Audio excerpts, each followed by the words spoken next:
In the last 4 videos, no video reached 3,000 likes, so I hope this video reaches 3,000 likes, and don't forget to support the channel financially. Reaching level 60, Ryu had ascended to the rank of Master. With this achievement, he gained access to the duel request feature, a valuable addition. And he said to himself, you can challenge each other to one-on-one battles using this feature, with each person putting up an item as collateral or making some other promise. In simpler terms, it allowed players to wager something valuable and engage in one-on-one duels. This feature was more commonly used in the real world than in other realms, and the system's messages continued to appear before Ryu. In celebration of your rank increase, the Death Seal skill has been upgraded. Additional damage from the Death Seal skill has increased from 140% to 160%. In celebration of your rank increase, the Death Knight skill has been upgraded. The range of the Death Knight skill has increased from 1,000 meters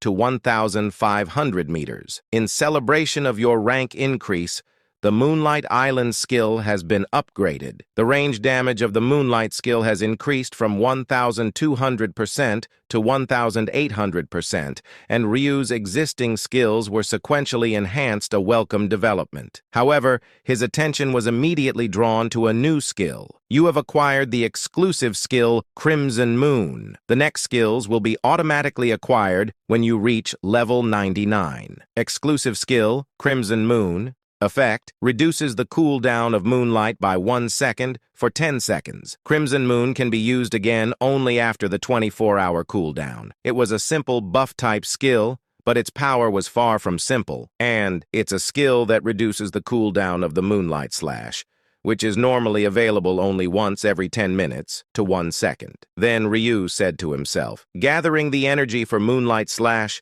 takes 1 second, plus a 1-second cooldown, so I can use Moonlight Slash every 2 seconds. And he added, now after completing the escort, I'll receive experience points as a reward and something extra from the dwarves. And excluding this, there was nothing more to gain from the Dwarf Merchant Guild. Then one player said loudly, all right, now that we've dealt with the monsters, let's resume the traitor identification process. Following that, the process of identifying traitors continued, and several were killed. However, among the traitors, there seemed to be assassins who escaped every time using their invisibility skills. Then the system message appeared. Current personnel status. Participants, 190. Traitors, 5. Then one player inquired, there are only 10 minutes left, and there are still 5 traitors? Is there anyone we haven't attacked yet? Another said, I guess we've tried stabbing everyone, and it's frustrating how we didn't catch them, even when we made everyone attack each other. In fact, during the 30 monster waves, they had tried to identify traitors numerous times, but the traitors were never caught, and they could easily escape by avoiding the spot or using their invisibility skills. Then one player inquired, are you sure we've stabbed everyone? The player replied, I'm telling you, we've tried more than 10 times. He asked, but why are there still 5 traitors? The player said, why are you asking me? He said, then who should I ask, bastard? The player said, what? Are you my mom? You fucking bastard. Perhaps due to exhaustion from fighting orcs, tempers were flaring. Then someone stepped in to mediate in the heated atmosphere and said, stop it, everyone. Stop fighting. Fighting like this isn't going to solve anything, the player inquired. Then do you have a better idea? He said, we should first discuss whether there's anyone we haven't stabbed yet. Another player said, we've stabbed everyone. He asked, what about Black Scythe? Did anyone try stabbing Black Scythe? Another said, stab Black Scythe? Who would be crazy enough to do that? He added, so, no one tried? Another player laughed and said, I couldn't do it. What if Black Scythe is the traitor? I'd lose my head anyway. Another said, that's a point. At that moment, the murmuring reached Ryu's ears. Everyone's attention was on him, and he had left Lostiak's face, and now he appeared in front of everyone with the Black Scythe face. Then Ryu said to himself, they seem to be suspecting me. At this point, someone eager to take charge was bound to appear. And right about now, one player said, if you're not confident enough to stab him, should I do it? Ryu replied promptly, as if taking the bait, and said, go ahead and stab me. If you're confident, then try stabbing me. The player flinched at Ryu's daunting aura, but then burst out laughing and said, "Seeing you threaten like that, you must be the traitor, huh?" Ryu inquired, "When did I ever threaten?" The player said, "Didn't you just glare at me as if you were going to kill me if I stabbed you?" Ryu said, "Should I smile at someone who suspects me? Anyone would naturally feel bad when being doubted." Then Ryu feigned an annoyed expression and said again, "If you want to stab me, go ahead and try." In fact, most people usually back off when actually confronted. And Ryu, understanding this, deliberately took a strong stance. And now the guy who had been confidently shouting now began to back away like a scolded puppy. And among the players, there was likely no player brave enough to actually stab Black Scythe.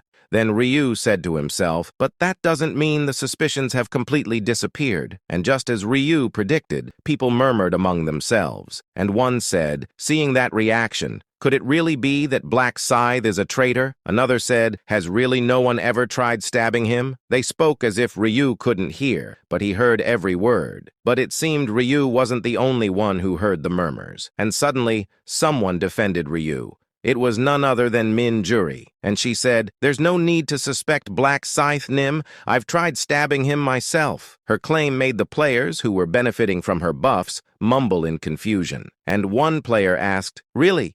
Did the buffer try stabbing him?" Min Juri replied, "Yes, I really did. I stabbed him, but it just made a ting sound and bounced off." One said, Well, if the buffer says so." And, as if approving this, the crowd nodded in agreement and turned away. Ryu, reading their thoughts, couldn't help but be surprised and said to himself, "Those who doubted me just a moment ago completely dismissed their suspicions with just a word from Min Juri, and it seems it felt too much for them to suspect both Black Scythe and the buffer, especially after receiving buffs for free." And he added, "It's a bit of a blow to my pride, isn't it, to be so easily suspected by others? Is it more effective to draw people in with kindness rather than force, huh?" Oblivious to the turmoil she caused in others' hearts, Min Juri whispered in a quiet voice with a hey-hey smile and said, "Black Scythe, Nim, did I do well? Don't worry, I'll keep your secret of being a traitor." Ryu said, "A traitor, huh? I don't know what you're talking about." She said,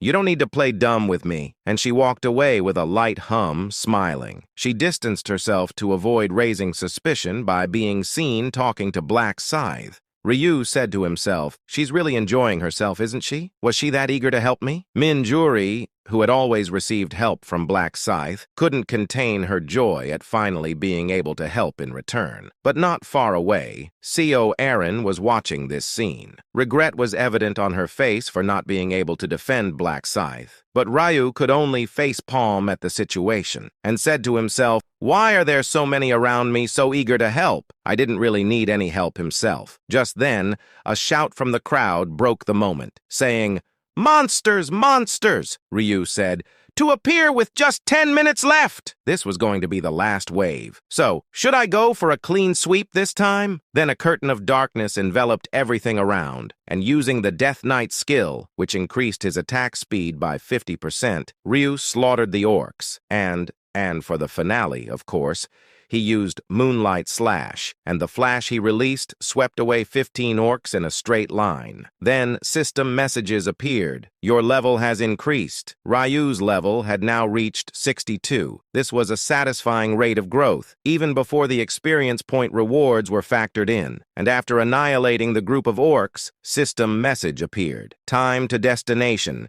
0000." As the timer hit 0, the Dwarf Merchant Guild stopped the carriage, and the dwarf said, "Warriors from another world, we thank you. This is where your escort ends. We've passed the dangerous areas." Then Heimer, with his short arms, pointed ahead and said, "Our destination is over there. We'll go on our own from here. You may return now. Thanks to you, we were able to transport our goods safely. Thank you once again." After repeatedly expressing his gratitude, Heimer suddenly stepped down from the carriage and walked somewhere. Following his gaze, there was Ryu, transformed into a lost yak. Then Heimer said, "Warrior from the other world, no? Ahead of the pack.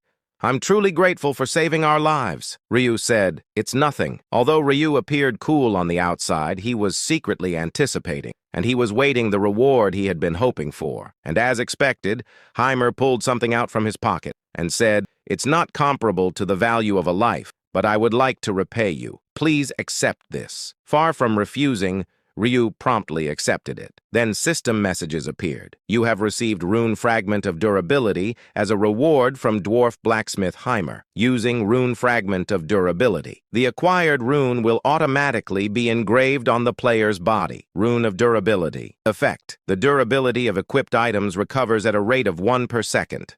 Ryu's lips stretched into a wide grin at the awaited reward, and he said to himself, "Great, now I don't have to ask Russell to fix the durability anymore." Until now, he had been returning to reality to get the beads of eternity repaired, but now that was no longer necessary. But even without a blacksmith, he could now autonomously recover durability. Then Ryu added, "This means I can endlessly increase my stats while wearing the beads of eternity. However, in the real world, there will be a very little use of the bead, because the stack only increases when monsters are killed. And some might think they can increase the stack by killing mealworms, but mealworms aren't monsters. They're just insects. And only the Rune of Slaughter, which increases with each target killed, applies to mealworms. But that doesn't mean it's completely useless in reality, as monsters can also appear in the real world." Then Heimer said, "Well then, I look forward to meeting you again." And after saying this, Heimer led his group away. Once the Merchant Guild had disappeared out of sight,